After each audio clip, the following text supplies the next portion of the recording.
ಎಲ್ಲರಿಗೂ ನಮಸ್ಕಾರ. ಇವತ್ತು ಒಂದು ಸಣ್ಣ ಕಥೆಯ ವಾಚನವನ್ನು ನಾನು ಮಾಡ್ತೇನೆ.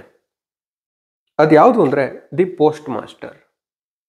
ಇದನ್ನು ಬರೆದವರು ರವೀಂದ್ರನಾಥ್ ಟಾಗೋರ್ ಅವರು. ಈ ಪುಸ್ತಕದಲ್ಲಿ ನಾನು ಅದನ್ನು ಓದಿದೆ. ರೂಪಾ ಪಬ್ಲಿಕೇಶನ್ ಅವರು ಮಾಡಿರ್ತಕ್ಕಂಥದ್ದು. ಇಂಗ್ಲೀಷಲ್ಲಿ ಬರೆದಿದ್ದಾರೆ, ಇದು ಟ್ರಾನ್ಸ್ಲೇಟ್ ಮಾಡಿದ್ದಾರೆ. ಒರಿಜಿನಲ್ ಕತೆ ಬೆಂಗಾಲಿಯಲ್ಲಿ ಇರ್ತಕ್ಕಂಥದ್ದು.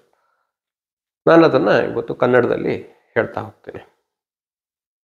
The post master.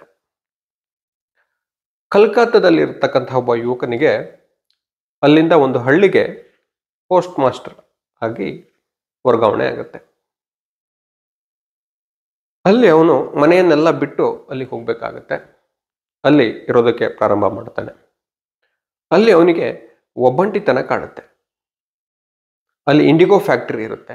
ಅಲ್ಲಿನ ನೌಕರರು ಅಥವಾ ಕೆಲಸಗಾರರ ಜೊತೆಗೂ ಇವನಿಗೆ ಏನೋ ಒಂದು ರೀತಿ ಮಾತನಾಡೋದಕ್ಕೆ ಆಗೋದಿಲ್ಲ. ಇವನು ಆ ರೀತಿಯಾಗಿ ಹೊರಗಡೆ ಹೋಗಿ ಮಾತನಾಡುವಂಥ ವ್ಯಕ್ತಿನೂ ಅಲ್ಲ. ಅಲ್ಲಿ ಯಾರ ಜೊತೆಗೂ ಅವನಿಗೆ ಸೆಟ್ ಆಗೋದಿಲ್ಲ. ಅವನಿಗೆ ಒಬ್ಬಂಟಿತನ ಅತಿಯಾಗಿ ಕಾಡುತ್ತೆ. ಅಲ್ಲಿ ಅವನಿಗೆ ಮನೆ ಕೆಲಸಗಳನ್ನೆಲ್ಲ ಮಾಡ್ಕೊಳ್ಳೋದಕ್ಕೆ ರತನ್ ಎಂಬ ಒಬ್ಬ ಅನಾಥ ಹುಡುಗಿ ಸಿಗ್ತಾಳೆ. ಅವಳು ಇವನಿಗೆ ಮನೆ ಚಾಕರಿಗಳನ್ನೆಲ್ಲ ಮಾಡಿಕೊಡ್ತಾಳೆ. ಅಲ್ಲಿ ಆ ರತನ್ ಮತ್ತೆ ಇವನ ಸಂಬಂಧ ಹೇಗೆ ಇತ್ತು ಅನ್ನೋದು ಈ ಕಥೆಯಲ್ಲಿ ಬಹಳ ಚೆನ್ನಾಗಿ ಬಿಂಬಿತ ಆಗಿದೆ. ಅವಳು ಬಂದು ಬಾಗ್ಲ ಹತ್ರ ನಿಂತ್ಕೋತಾಳೆ. ಆಗ ಇವನು ಕರೀತಾನೆ, ರತನ್ ಅಂತ. ಆಗ ಅವಳು ಹೇಳ್ತಾಳೆ, ಸರ್ ಕರೆದ್ರ ಅಂತ ಅವಳು ಹೇಳ್ತಾಳೆ.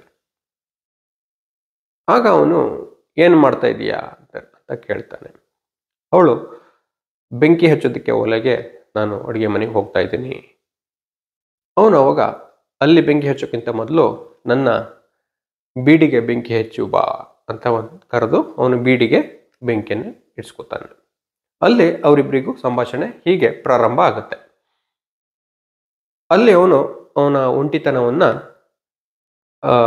ನಿಭಾಯಿಸ್ಕೋತಾ ಇದ್ದ ಅಥವಾ ಒಂಟಿತನದಿಂದ ಹೊರಗೆ ಬರ್ತಾ ಇದ್ದ. ಅಲ್ಲಿ ಅವನು ಅನಾಥ ಬಾಲಕಿ ಇದ್ಲಲ್ಲ, ಅವಳಿಗೆ ಕೇಳ್ತಾಳೆ, ನಿಂಗೆ ನಿನ್ನ ತಾಯಿಯ ನೆನಪು ಇದೆಯಾ? ನನಗೆ ನನ್ನ ತಂದೆ ನೆನಪು ಚೆನ್ನಾಗಿದೆ. ಆ ಸಣ್ಣ ಸಣ್ಣ ಪುಟ್ಟ ವಿಚಾರಗಳು ನನಗೆ ನೆನಪಿದೆ. ಅವ್ರ ಜೊತೆಗೆ ನಾನು ಬಹಳ ಕ್ಲೋಸ್ ಆಗಿ ಇದ್ದೆ. ಮತ್ತೆ ನನ್ನ ತಮ್ಮನ ಜೊತೆ ಆಡ್ತಾ ಇದ್ದಿದ್ದು ಕೂಡ ನನಗೆ ನೆನಪಿನಲ್ಲಿ ಇದೆ ಅಂತ ಅವಳು ಹೇಳ್ತಾಳೆ. ಹೀಗೆ ಅವರಿಬ್ಬರ ಸಂಬಂಧ ನಡೀತಾ ಇರುತ್ತೆ. ಇಲ್ಲಿ ನಾವು ಒಂದು ವಿಚಾರನ ಗಮನಿಸಬೇಕು. ಅವನು ಊರು ಬಿಟ್ಟು, ಅವನ ಮೂಲ ಊರು ಬಿಟ್ಟು ಈ ಹಳ್ಳಿಗೆ ಬಂದಿರ್ತಾನೆ. ಅಲ್ಲಿ ಅವನಿಗೆ ಒಬ್ಬಂಟಿತನ ಕಾಣುತ್ತೆ. ಆದರೆ ಇವಳು ಅನಾಥೆ ಆಗಿರ್ತಾಳೆ, ಅವಳು ಕೂಡ ಏಕಾಂಗಿಯೇ. ಇಬ್ಬರಲ್ಲೂ ಕೂಡ ಒಂದು ನೀಡ್, ಬಯಕೆ ಅನ್ನೋದು, ಆ ಒಬ್ಬಂಟಿತನದಿಂದ ಹೊರಬರುವ ಬಯಕೆ ಇತ್ತು ಅಂತ ಅದನ್ನು ನಾವು ಗಮನಿಸ್ಬೇಕು. ಇಲ್ಲಿ ನಂತರ ಏನಾಗುತ್ತೆ, ಅವಳು ಇವ್ರ ಹತ್ರ ಅವಳ ತಂದೆ ತಾಯಿಗಳ ಬಗ್ಗೆ ಹೇಳ್ಕೊಂಡಂಗೆ ಪೋಸ್ಟ್ ಮಾಸ್ಟರ್ ಕೂಡ ಅವನ ಕುಟುಂಬದ ಬಗ್ಗೆ ಅವಳ ಎದುರುಗಡೆಗನೆ ದೊಡ್ಡದಾಗಿ ಮಾತನಾಡ್ತಾನೆ. ಅದರಿಂದಾಗಿ ಆ ಪೋಸ್ಟ್ ಮಾಸ್ಟರ್ ಕುಟುಂಬದ ಎಲ್ಲ ವ್ಯಕ್ತಿಗಳ ಚಿತ್ರಣ ಅವಳ ಕಣ್ಣೆದುರಿಗೆ ಇದ್ದಂತೆ ಇತ್ತು.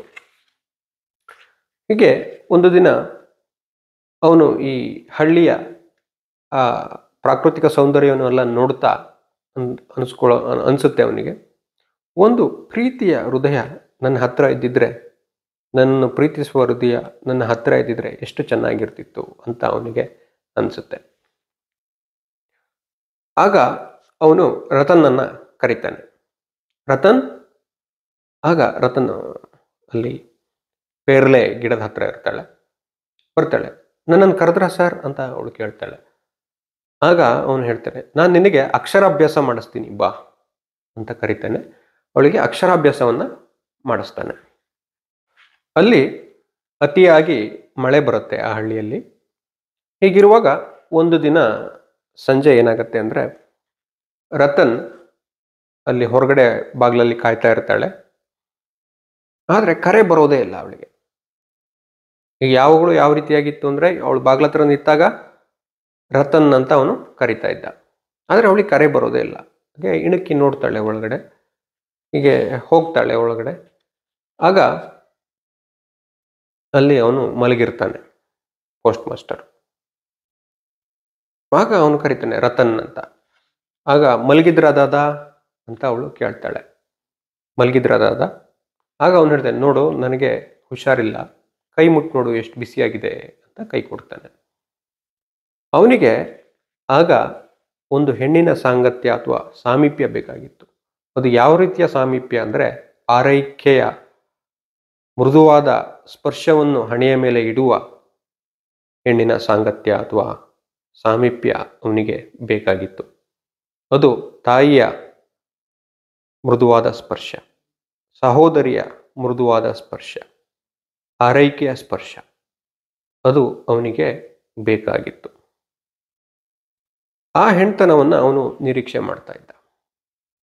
ಅವನಿಗೆ ಅದು ನೆನಪಾಗ್ತಾ ಇತ್ತು. ಅಲ್ಲಿ ರತನ್ ಆಗ ತನ್ನ ಬಾಲಕಿಯ ಕೆಲಸದಿಂದ ತಾಯಿಯಾಗಿ ಬದಲಾಗ್ತಾಳೆ. ಅಂದರೆ ಅವಳು ಅವನನ್ನು ನೋಡ್ಕೋತಾಳೆ, ಅಲ್ಲಿ ಡಾಕ್ಟ್ರನ್ನ ಕರೆಸ್ತಾಳೆ, ನಂತರ ಅವನಿಗೆ ಸಮಯಕ್ಕೆ ಸರಿಯಾಗಿ ಮಾತ್ರೆಗಳನ್ನು ಕೊಡ್ತಾಳೆ. ಆಗ ಪದೇ ಪದೇ ಕೇಳ್ತಾಳೆ, ದಾದಾ ಈಗ ಸ್ವಲ್ಪ ಆರಾಮಾಗ್ತಾ ಇದೆಯಾ ಅಂತ ಹೀಗೆ ಕೇಳ್ತಾಳೆ. ಹೀಗೆ ಅವಳು ರಾತ್ರಿ ಇಡೀ ಅವನ ಪಕ್ಕನೇ ಕೂತ್ಕೊಂಡು ಅವನನ್ನು ಆರೈಕೆ ಮಾಡ್ತಾಳೆ. ಇದು ಆದ ನಂತರ ಅವನಿಗೆ ಅನಿಸುತ್ತೆ, ಸ್ವಲ್ಪ ಚೇತರಿಸ್ಕೊಂಡ್ಮೇಲೆ ಈ ಊರು ಬಿಟ್ಬಿಡಬೇಕಪ್ಪ, ಇಲ್ಲಿ ವಾತಾವರಣ ನನಗೆ ಹಿಡಿಸ್ತಾ ಇಲ್ಲ. ಅವನ ಟ್ರಾನ್ಸ್ಫರ್ಗಾಗಿ ಅರ್ಜಿಯನ್ನು ಬರಿತಾನೆ. ನಂತರ ಏನಾಗುತ್ತೆ, ಹೀಗೆ ಮುಂದೆ ಹೋಗ್ತಾ ಇರಬೇಕಾದ್ರೆ ರತನ್ ಬಾಗ್ಲ ಹತ್ರ ನಿಲ್ತಾಳೆ. ಅವಳಿಗೆ ಯಾವುದೇ ಕರೆ ಬರೋದಿಲ್ಲ ಒಳಗಡೆಯಿಂದ. ಇಣಿಕಿ ನೋಡಿದಾಗ ಅವನು ಮನಸ್ಕನಾಗಿ ಗೋಡೆ ಹತ್ರ ಹಿಂಗೆ ನೋಡ್ತಾ ಇರ್ತಾನೆ. ಒಂದು ವಾರ ಹೀಗೆ ಕಳೆದ್ಬಿಡುತ್ತೆ. ಒಂದು ದಿವಸ ಕಡೆಗೂ ಕರೆ ಬರುತ್ತೆ. ಅವಳು ಆ ಕರೆಯನ್ನು ನಿರೀಕ್ಷಿಸ್ತಾ ಇದ್ಲು. ಯಾಕೋ ಕರಿತಾ ಇಲ್ವಲ್ಲ ದಾದಾ, ಯಾಕೋ ಕರಿತಾ ಇಲ್ವಲ್ಲ. ಅವ್ರು ಒಂದು ಸಲ ರತನ್ ಅಂತ ಕರೀತಾರೆ. ಆಗ ಅವಳಿಗೆ ಹೃದಯ ತುಂಬಿ ಬಂದ್ಬಿಡುತ್ತೆ. ಬಹಳ ಒಂಥರ ಕರೆದ್ಬಿಟ್ರು ಅಂತ. ತಕ್ಷಣ ಹೋಗಿ ಕರೆದ್ರ ದಾದಾ ಅಂತ ಯಾವಾಗಲೂ ಅವಳು ಮಾತನಾಡುವ ರೀತಿಯಲ್ಲಿ ಮಾತನಾಡ್ತಾಳೆ. ಅಲ್ಲಿ ನೋಡಿ, ಅಲ್ಲಿ ಏನಾಗುತ್ತೆ ಅಂತ. ಆಗ ದಾದಾ ಅಥವಾ ಪೋಸ್ಟ್ ಮಾಸ್ಟರ್ ಹೇಳ್ತಾನೆ, ನಾನು ನಾಳೆ ಹೋಗ್ತಾ ಇದ್ದೀನಿ ಅಂತ. ರತನ್ ಕೇಳ್ತಾಳೆ, ಎಲ್ಲಿಗೆ ಹೋಗ್ತಾ ಇದ್ದೀರಾ ದಾದಾ? ಪೋಸ್ಟ್ ಮಾಸ್ಟರು, ನಾನು ಮನೆಗೆ ಹೋಗ್ತಾ ಇದ್ದೀನಿ. ಹೌದಾ, ಯಾವಾಗ ವಾಪಸ್ ಬರ್ತೀರಾ? ರತನ್ ಕೇಳ್ತಾಳೆ. ಇಲ್ಲ, ನಾನು ವಾಪಸ್ ಬರೋದಿಲ್ಲ. ರತನ್ ಬೇರೆ ಯಾವುದೇ ಪ್ರಶ್ನೆಯನ್ನ ಕೇಳಲ್ಲ. ಆಗ ಪೋಸ್ಟ್ ಮಾಸ್ಟರ್ ಹೇಳ್ತಾನೆ, ನನ್ನ ಟ್ರಾನ್ಸ್ಫರ್ ಅರ್ಜಿ ನಿರಾಕರಣೆ ಆಗಿದೆ, ನಾನು ಕೆಲಸಕ್ಕೆ ರಿಸೈನ್ ಮಾಡಿ ಹೋಗ್ತಾ ಇದ್ದೀನಿ ಊರಿಗೆ ಅಂತ ಹೇಳ್ತಾನೆ. ರತನ್ ಬೇರೆ ಏನು ಮಾತನಾಡೋದಿಲ್ಲ. ಅವಳು ಹಾಗೆ ನಂತರ ಒಳಗಡೆ ಅವರಿಗೆ ಅಡುಗೆ ಮಾಡಿಕೊಡೋದಕ್ಕೆ ಹೋಗ್ತಾಳೆ. ಆದರೆ ಯಾವಾಗಲೂ ಅವಳು ಎಷ್ಟು ಸಮಯ ತಗೋತಿದ್ಲೋ ಅದಕ್ಕಿಂತ ಸ್ವಲ್ಪ ಜಾಸ್ತಿ ಸಮಯವನ್ನು ತಗೊಂಡು ಅಡುಗೆ ಮಾಡ್ತಾಳೆ. ಅಡುಗೆ ಮಾಡಿ ಪೋಸ್ಟ್ ಮಾಸ್ಟ್ರಿಗೆ ಕೊಡ್ತಾಳೆ. ಅದರ ನಂತರ ಏನಾಗುತ್ತೆ, ಆಗ ಅವಳು ಕೇಳ್ತಾಳೆ, ದಾದಾ ನೀವು ನನ್ನನ್ನು ಮನೆಗೆ ಕರ್ಕೊಂಡು ಹೋಗ್ತೀರಾ? ಆಗ ಅವನು ಹೇಳ್ತಾನೆ, ಅಬ್ಬಾ ಎಂಥ ಯೋಚನೆ ಅಂತ ವ್ಯಂಗ್ಯವಾಗಿ ಅವನು ನಕ್ಕು ಉತ್ತರಿಸ್ಬಿಡ್ತಾನೆ. ಅದು ರತನಿಗೆ ತುಂಬ ನೋವನ್ನು ಉಂಟು ಮಾಡುತ್ತೆ. ಅವಳು ಅವತ್ತು ಇಡೀ ರಾತ್ರಿ ಅದೇ ಯೋಚನೆಯಲ್ಲೇ ಮಲಗ್ತಾಳೆ. ಅವರ ಉತ್ತರ ಅವಳನ್ನ ಅತಿಯಾಗಿ ಈ ವ್ಯಂಗ್ಯವಾಗಿ ಉತ್ತರ ಕೊಟ್ಬಿಟ್ನಲ್ಲ, ಎಂಥ ಯೋಚನೆ ಅಂತ ಅದು ಅವಳನ್ನ ಬಹಳ ಕಾಡುತ್ತೆ. ಆಗ ಮರುದಿವಸ ಬೆಳಗ್ಗೆ ಅವನಿಗೆ ಸ್ನಾನಕ್ಕೆ ಇವಳು ಬಹಳ ಬೆಳಗ್ಗೆ ಮುಂಚೆ ಹೋಗಿ ನದಿಯಿಂದ ನೀರನ್ನ ತಂದು ಇವನಿಗೆ ಸ್ನಾನಕ್ಕೆಲ್ಲ ರೆಡಿ ಮಾಡಿಟ್ಟಿದ್ಲು. ಇವರು ದಾದಾ ಎಷ್ಟೊತ್ತಿಗೆ ಹೋಗ್ತಾರೆ ಅನ್ನೋದು ಅವಳಿಗೆ ಗೊತ್ತಿರಲಿಲ್ಲ, ಹಾಗಾಗಿ ಬಹಳ ಮುಂಚೆ ಮಾಡಿಟ್ಟಿದ್ಲು. ಪೋಸ್ಟ್ ಮಾಸ್ಟರು ಬೆಳಗ್ಗೆ ಎದ್ದು ನೋಡ್ತಾರೆ, ಎಲ್ಲ ರೆಡಿ ಇರುತ್ತೆ, ಸ್ನಾನ ಮಾಡಿಕೊಂಡು ರೆಡಿ ಆಗ್ತಾರೆ. ಆಗ ರತನಿಗೆ ಹೇಳ್ತಾರೆ ಅವರು ಕರೆದು, ನೀನೇನು ಹೆದರ್ಕೊಳ್ಳೋದೇನು ಅವಶ್ಯಕತೆ ಇಲ್ಲ, ನಾನು ನನ್ನ ಬದಲಿ ಪೋಸ್ಟ್ ಮಾಸ್ಟರ್ ಬರ್ತಾರಲ್ಲ ಅವರಿಗೆ ನಿನ್ನನ್ನು ನೋಡ್ಕೊಳ್ಳೋದಕ್ಕೆ ಹೇಳ್ತೀನಿ ಅಂತ.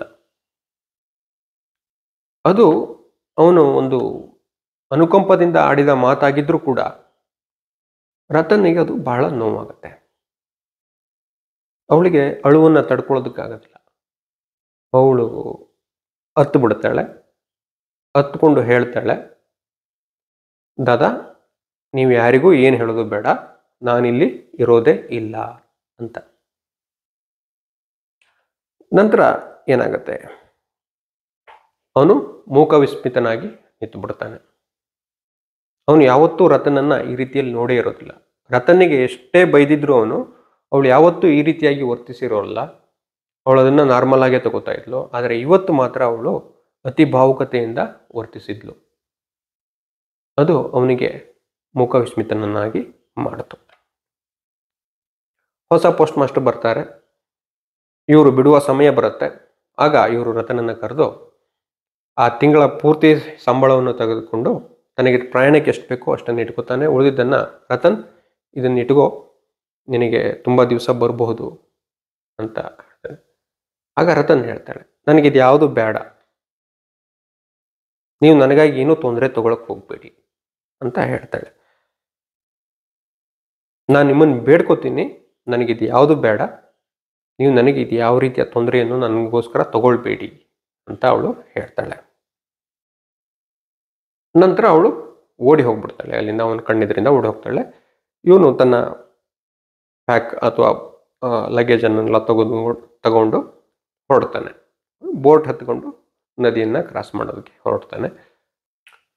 ಅಲ್ಲಿ ಮಳೆಯಿಂದ ತುಂಬಿ ಹೋಗಿದ್ದ ನದಿ ಯಾವ ರೀತಿ ಕಾಣ್ತಾ ಇತ್ತು ಅಂದರೆ, ಈ ಭೂಮಿ ತಾಯಿಯಿಂದ ಕಣ್ಣೀರು ಮೇಲೆ ಚಿಮ್ಮಿ ಬಂದಂತೆ ಅವನಿಗೆ ಕಾಣ್ತಾ ಇತ್ತು. ಆಗ ಅವನಿಗೆ ಅವನ ಹೃದಯದಲ್ಲಿ ಒಂದು ರೀತಿಯ ನೋವು ಕಾಣಿಸ್ಕೊಳ್ಳುತ್ತೆ. ನೋವು ಅಂದರೆ ಇದು ಅವನಿಗೆ ಬೇಸರ ಆಗುತ್ತೆ, ಒಂದು ರೀತಿ ನೋವು ಉಂಟಾಗುತ್ತೆ. ಅದು ಏನು ಅಂದರೆ, ಆ ನೊಂದ ಬಾಲಕಿಯ ಮುಖ ಅವನಿಗೆ ಕಣ್ಣೆದುರಿಗೆ ಬರುತ್ತೆ. ಅವನಿಗೆ ಆ ಬಾಲಕಿಯ ಬೇಸರದ ಮುಖ ಇಡೀ ಭೂಮಿಯ ಹೇಳಿಕೊಳ್ಳದ ದುಃಖದ ಭಾವದಂತೆ ಅವನಿಗೆ ಕಾಣಿಸ್ತು. ಆಗ ಅವನಿಗೆ ಒಂದು ಕ್ಷಣ ಯೋಚನೆ ಮಾಡ್ತಾನೆ, ನಾನು ವಾಪಸ್ ಹೋಗ್ಬಿಡ್ಲಾ, ಅವಳನ್ನು ಕರ್ಕೊಬಂದ್ಬಿಡ್ಲಾ ಅಂತ. ಆದರೆ ಅಷ್ಟೊತ್ತಿಗಾಗಲೇ ಗಾಳಿ ಆ ಬೋಟನ್ನು ಬಹಳ ಮುಂದೆ ಕರ್ಕೊಂಡು ಬಂದ್ಬಿಟ್ಟಿರುತ್ತೆ. ಆಗ ಅವನು ತತ್ವಶಾಸ್ತ್ರೀಯವಾಗಿ ಯೋಚನೆ ಮಾಡ್ತಾನೆ, ಈ ಪ್ರಪಂಚದಲ್ಲಿ ನಮಗೆ ಸಾಕಷ್ಟು ಭೇಟಿಗಳು ಆಗುತ್ತೆ, ಸಾಕಷ್ಟು ಕಡೆಯಿಂದ ನಾವು ಹೊರಬರ್ತೀವಿ, ನಿರ್ಗಮನಗೊಳ್ತೀವಿ. ಉದಾಹರಣೆಗೆ ಸಾವು, ಅತಿಯಾಗಿ ಯಾರಿಂದ ಜಗಳ ಮಾಡ್ಕೊಂಡು ಹೊರ ಹೋದ್ರಿಂದ ಅವರು ವಾಪಸ್ ಬರೋದಿಲ್ಲ. ಸಾವಿನಿಂದ ಯಾರು ತಿರುಗಿ ಬರೋದೇ ಇಲ್ಲ. ಇದು ಸಹಜವಾದ ಪ್ರಕ್ರಿಯೆ ಅಂತ ಅವನು ಯೋಚನೆ ಮಾಡ್ತಾನೆ. ಇವನಿಗೆ ಒಂದು ಫಿಲಾಸಫಿ ಇದೆ, ಆದರೆ ರತನಿಗೆ ಯಾವ ತತ್ವಶಾಸ್ತ್ರ? ಒಂದು ಚಿಕ್ಕ ಮಗು, ಅವಳಿಗೆ ಆ ಭಾವನೆ ಮಾತ್ರ ಇತ್ತು. ಅವಳ ಹೃದಯದ ಒಂದು ಮೂಲೆಯಲ್ಲಿ ಎಲ್ಲೋ ನನ್ನ ದಾದಾ ವಾಪಸ್ ಬರಬಹುದು ಅಂತ ಅವಳು ಅಂದ್ಕೊಂಡಿರಬಹುದು. ಅಯ್ಯೋ ಪುಟ್ಟ ಹೃದಯವೇ ಅಂತ ಕತೆ ಅಂತ್ಯ ಆಗುತ್ತೆ. ಇಲ್ಲಿ ನಾವು ಅರ್ಥ ಮಾಡ್ಕೋಬೇಕು, ಇದು ಎಷ್ಟು ಒಬ್ಬಂಟಿತನದ ಬಗ್ಗೆ ಬರೆದಂತಹ ಕಥೆ ಆಗಿದೆ. ಆಮೇಲೆ ಮನುಷ್ಯ ಸಂಘಜೀವಿಯಾಗಿ ಬಯಸುವ ಸಾಂಗತ್ಯವನ್ನು ಇದು ನಮಗೆ ಹೇಳ್ಕೊಡುತ್ತೆ. ಅವನು ಅಲ್ಲಿಂದ ಬಂದಾಗ ಅವನು ಒಬ್ಬಂಟಿಯಾಗಿರ್ತಾನೆ, ಇವಳು ಅನಾಥ ಹುಡುಗಿ. ಅವನು ಇದನ್ನು ಬಿಟ್ಟು ತನ್ನ ತಾಯಿ ಅಥವಾ ಅವನ ಕುಟುಂಬದ ಕಡೆ ಹೋಗ್ತಾನೆ. ಆದರೆ ಈ ಅನಾಥ ಬಾಲಕಿಗೆ ಯಾವ ಕುಟುಂಬ? ಅವನು ಇವನ ಜೊತೆಗೆ ಅವಳಿಗೆ ಒಂದು ರೀತಿಯ ಬಾಂಡಿಂಗ್ ಬೆಳೆದಿರುತ್ತೆ. ಅವನನ್ನು ಅಣ್ಣನಾಗಿಯೋ ತಂದೆಯಾಗಿಯೋ ಅವಳು ನೋಡ್ತಾ ಇರ್ತಾಳೆ. ಆದರೆ ಅವನು ಬಿಟ್ಟು ಹೋಗ್ತಾನೆ, ಅವನು ತನ್ನ ತಂದೆ ತಾಯಿ ಹತ್ರ ಬದುಕೋದಕ್ಕೆ ಹೋಗ್ತಾನೆ. ಆದರೆ ಇವಳು ಕತೆ ಅದನ್ನು ಅವನು ಯೋಚನೆ ಮಾಡಲೇ ಇಲ್ಲ. ಅಂದರೆ ಮನುಷ್ಯನ ಈ ಸಂಬಂಧಗಳು ಹೇಗೆ ಡೆವಲಪ್ ಆಗ್ತವೆ, ಹೇಗೆ ಬಾಂಡಿಂಗ್ ಬೆಳೆಯುತ್ತೆ, ಅಟ್ಯಾಚ್ಮೆಂಟ್ ಹೇಗೆ ಬೆಳೆಯುತ್ತೆ ಅನ್ನೋದನ್ನು ಬಹಳ ಚೆನ್ನಾಗಿ ಬರ್ತಿದ್ದಾರೆ. ಆದರೆ ಬೇರೆ ಅವರು ಬಿಟ್ಟು ಕೊಡುವ ಸಂದರ್ಭದಲ್ಲಿ ಆ ರತನ್ ಅನುಭವಿಸುವ ಯಾತನೆ ಅದನ್ನು ಎಷ್ಟು ಚೆನ್ನಾಗಿ ಬರೆದಿದ್ದಾರೆ. ಅದು ಅವನಿಗೂ ಕೂಡ, ಪೋಸ್ಟ್ ಮಾಸ್ಟರ್ಗೂ ಕೂಡ ಕಡೆಯಲ್ಲಿ ಅನಿಸ್ತು. ಆದರೂ ಅವನು ಈ ಪ್ರಪಂಚದ ಒಂದು ತತ್ವಶಾಸ್ತ್ರವನ್ನು ಹೇಳಿಕೊಂಡು ಅವನು ಬಿಟ್ಟು ಹೋಗ್ಬಿಡ್ತಾನೆ. ಆದರೆ ರತನ್ ಅದನ್ನು ಅನುಭವಿಸ್ತಾಳೆ. ಅವಳು ಅವತ್ತು ಇಡೀ ದಿವಸ ಆ ಪೋಸ್ಟ್ ಆಫೀಸ್ ಸುತ್ತನೂ ಓಡಾಡ್ತಾ ಇದ್ಲು ಅಂತ ಇರುತ್ತೆ ಕಥೆಯಲ್ಲಿ. ಅದು ಬಹಳ ಚೆನ್ನಾಗಿ ಈ ಕಥೆಯಲ್ಲಿ ತೋರಿಸಿದ್ದಾರೆ. ಧನ್ಯವಾದಗಳು.